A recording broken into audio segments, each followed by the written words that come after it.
Expert Q&A on the U.S. boat strikes. This article was written by Tess, Bridgeman, Michael Schmitt, and Ryan Goodman, and read by an automated voice. Published on Just Security, an essential resource for those shaping a just and secure world.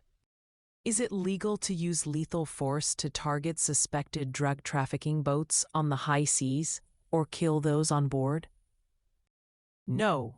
The United States is not in an armed conflict with any cartel or criminal gang. That means the Law of Armed Conflict, LOAC, also known as International Humanitarian Law, IHL, does not apply to the military operations that began on September 2nd. Domestic criminal law and international human rights law both prohibit these kinds of lethal strikes outside of armed conflict. Such killings are known as extrajudicial killings and murder, respectively. All 21 strikes against suspected drug trafficking boats, killing 83 people to date, have been unlawful. What U.S. law applies to the lethal strikes against these boats and the people on board?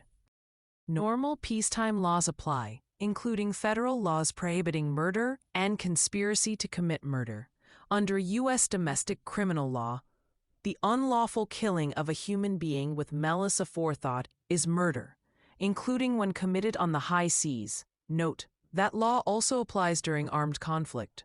Article 118 of the Uniform Code of Military Justice also criminalizes murder, both when military personnel intend to kill and when they engage in an act which is inherently dangerous to another and evinces a wanton disregard of human life.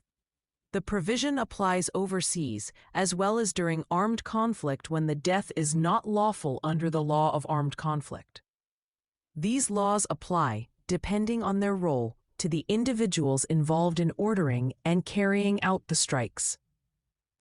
What international law applies to the lethal strikes against these boats and the people on board? International human rights law applies. U.S. strikes on suspected drug traffickers at sea are extrajudicial killings, that is, arbitrary deprivations of the right to life under international human rights law, IHRL, an obligation that the United States acknowledges applies extraterritorially. A killing is arbitrary when it is not conducted in self-defense or defense of others against the imminent threat of death or serious injury. To prevent the perpetration of a particularly serious crime involving grave threat to life, to arrest a person presenting such a danger and resisting their authority, or to prevent his or her escape, and only when less extreme means are insufficient to achieve these objectives. None of these circumstances were present in the boat strikes. In particular, because those killed posed no imminent threat and other means of stopping the boats that are commonly used may have been feasible, i.e. interdiction. Note that states violate IHRL, not individuals. Individuals involved in these IHRL violations can be punished for murder or conspiracy to commit murder. See above. Is the situation a non-international armed conflict, NIAC, as claimed by the administration? No, NIACs are armed conflicts between a state and an organized armed group. There are two requirements for the existence of a NIAC. First, the non-state group must be both armed and organized. While cartels are typically well organized, they are not per se armed in the sense of the law of armed conflict. Armed denotes engaging in violence against the state in an organized fashion. That the group may possess weapons used for other criminal activity does not suffice. A second requirement is that the armed violence between the state and the group must be protracted and intense. Sporadic violence, including death, is not intense enough. Even if the intensity criterion could be satisfied at some point by virtue of the U.S. strikes continuing, this remains a contested area of law. The fact that the U.S. strikes are not directed at an organized armed group precludes characterization as a NIAC. If there were an armed conflict with these groups, there is not. Would killing people on the boats be lawful? It depends, but merely transporting drugs would not make a civilian targetable. If there was an armed conflict, there is not. An armed fighting wing of the cartel, should the cartel have one, could potentially meet the criteria for being considered an organized armed group. Members of it aboard the boats could be killed based on that status, although only so long as LOAC rules such as proportionality and precautions in attack are observed. The others who are merely operating the boats would have to qualify as civilians who may be targeted because they are directly participating in hostilities to be subject to attack. Although the threshold at which the conduct of a civilian amounts to direct participation in hostilities can be unclear in specific situations, merely transporting drugs would not qualify. What about killing shipwrecked survivors of strikes at sea? Killing shipwrecked survivors is clearly illegal and as unlawful as targeting those individuals with lethal force in the first place. If the United States were in an armed conflict, it is not. It would be illegal to target shipwrecked survivors at sea. The Department of Defense's Law of War Manual, 2023, uses exactly this rule as a paradigmatic example of a clearly illegal order. 18.3.2.1 Clearly illegal orders to commit law of war violations. The requirement to refuse to comply with orders to commit law of war violations applies to orders to perform conduct that is clearly illegal or orders that the subordinate knows, in fact, are illegal. For example, orders to fire upon the shipwrecked would be clearly illegal. If an order was given to leave no survivors, known as denial of quarter, that would also have been a clearly unlawful order, and anyone receiving that order had a duty not to follow it. Was killing the shipwrecked survivors of the September 2nd strike a war crime? No, but that's because war crimes are committed only during an armed conflict, and the United States was not, and is not today, in an armed conflict with the reportedly targeted group, Tren de Aragua. Killing the 2 shipwrecked survivors should be considered an extrajudicial killing under international human rights law, or murder under U.S. domestic law. An order to kill them would be unlawful whether in armed conflict or not. Do military personnel have an obligation to refuse to obey clearly illegal orders, or orders the personnel know are illegal? Yes. The DoD Law of War Manual explains the requirement to refuse to comply with orders to commit law of war violations applies to orders to perform conduct that is clearly illegal or orders that the subordinate knows, in fact, are illegal. For example, orders to fire upon the shipwrecked would be clearly illegal. Section 18.321. The Manual for Courts-Martial, which applies to all orders, points out that although superior orders are presumed lawful, this presumption does not apply to a patently illegal order, such as one that directs the commission of a crime. Importantly, the duty to refuse an unlawful order is triggered only when the order is manifestly unlawful. If military personnel refuse to obey an order they believe to be unlawful, and the order is not, they may be punished for failing to follow it under the Uniform Code of Military Justice. Is the fact that a member of the military was obeying an order from a superior a defense in a criminal case against them? In some cases, no. Under both long-standing international and U.S. military law, the fact that the accused engaged in criminal conduct pursuant to a superior's order is not a defense if the accused knew the orders to be unlawful, or a person of ordinary sense and understanding would have known the orders to be unlawful. Manual for Courts-Martial, Rule 916D. In other words, the question is whether the order was clearly unlawful, or the accused knew it to be so. If not, they may defend themselves against the charges by arguing that orders are presumed lawful and that they had no reason to know the order was unlawful. Would it have been lawful to target the boat in the follow-on strikes to destroy any remaining drugs, even if the survivors would be killed? No, under international human rights law, which governed the strikes, it is unlawful to knowingly cause the death of individuals, even criminals, in order to destroy criminal assets like drugs. As noted, the law of armed conflict does not apply, see above. But even if it did, it would appear impossible on the facts as reported to find the second strike lawful. The deaths of the two individuals, either as shipwrecked fighters or as civilians, see above, would have to be factored into a proportionality analysis to assess whether the deaths were excessive relative to the anticipated military advantage of destroying the drugs. In other words, enough of the remaining drugs would likely have to be recoverable by other cartel members to justify killing the two survivors, and this is assuming that the recovery of the drugs would qualify as military advantage in the first place. A highly questionable proposition, one with which we disagree on the facts and the law. Moreover, if there were another feasible means of destroying or seizing the drugs without killing the survivors, the law of armed conflict precautions in attack rule would prohibit an attack likely to kill them. And again, all of this assumes the law of armed conflict applied, which it did not. Was there a duty to try to rescue the survivors of the September 2 attack? Yes, if feasible. Under long-standing international law during both peacetime and armed conflict, there is an obligation to take practicable measures to rescue individuals who have been shipwrecked.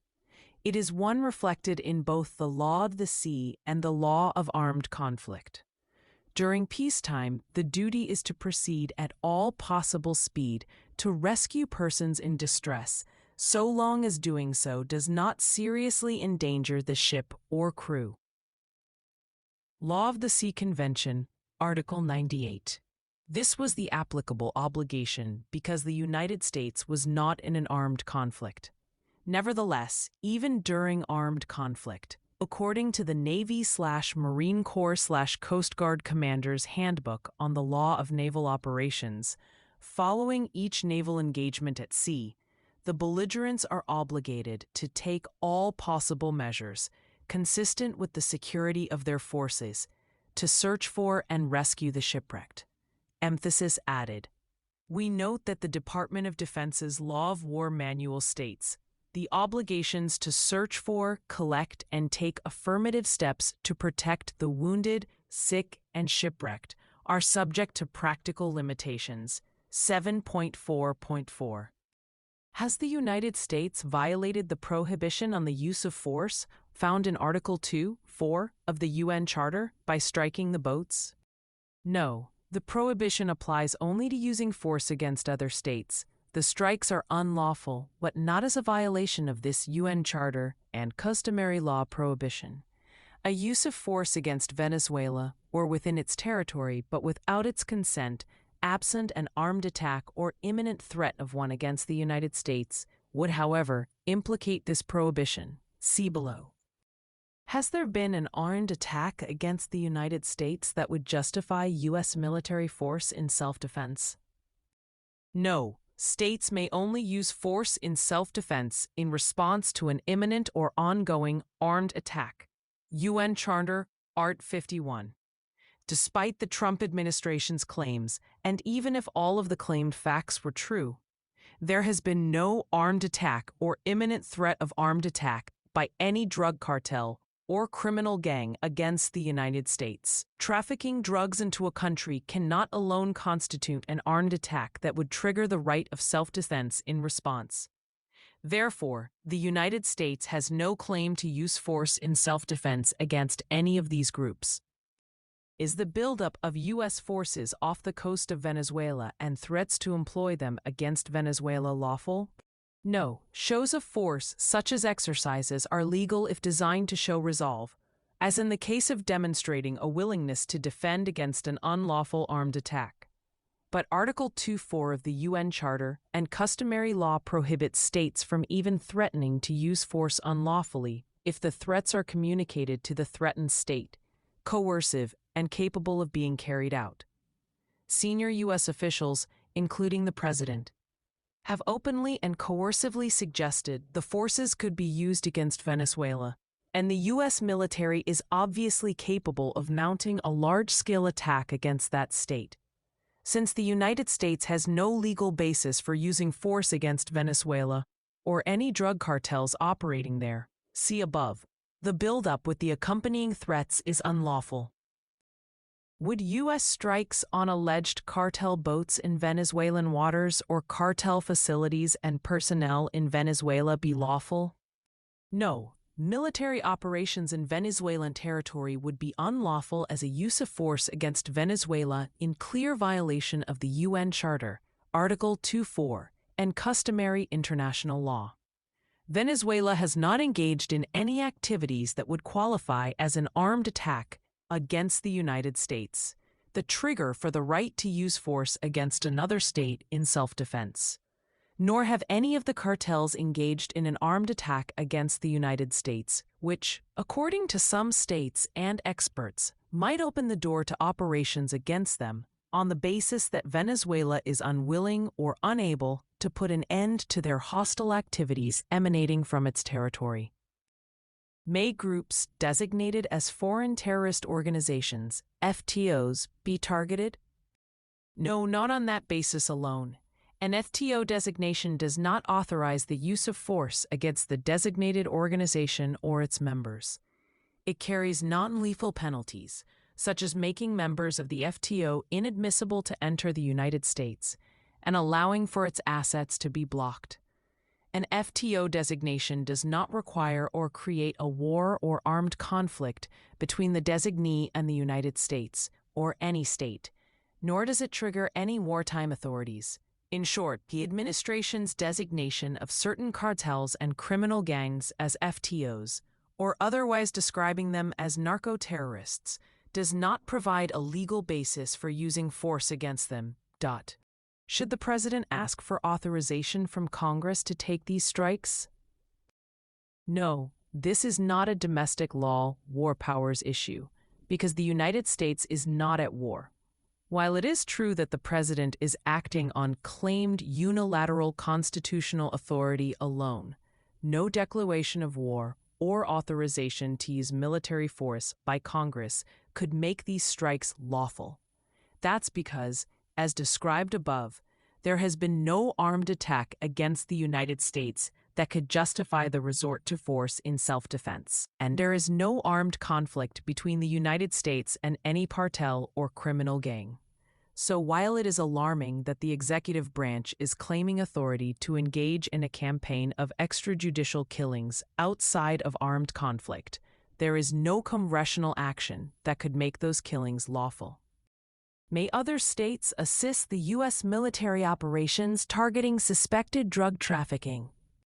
No, a state may not assist another state in violating international law. If it does, it will itself have violated international law to the extent of its assistance, so long as the conduct of the assisted state would also violate international law if carried out by the assisting state, and the assisting state is aware of the circumstances in which its assistance will be used. Since the well-publicized U.S. operations violate international human rights law binding on all states, assistance, such as providing intelligence, facilitating the strikes, would be unlawful. This explains why some states have shut off intelligence sharing that the United States could leverage to conduct these lethal operations. Thank you for listening to this article published on Just Security. To stay up to date on Just Security's analysis of law, policy, and current events, go to justsecurity.org. Subscribe to Just Security on Substack, and follow us on LinkedIn, Blue Sky, Facebook, Instagram, and Threads.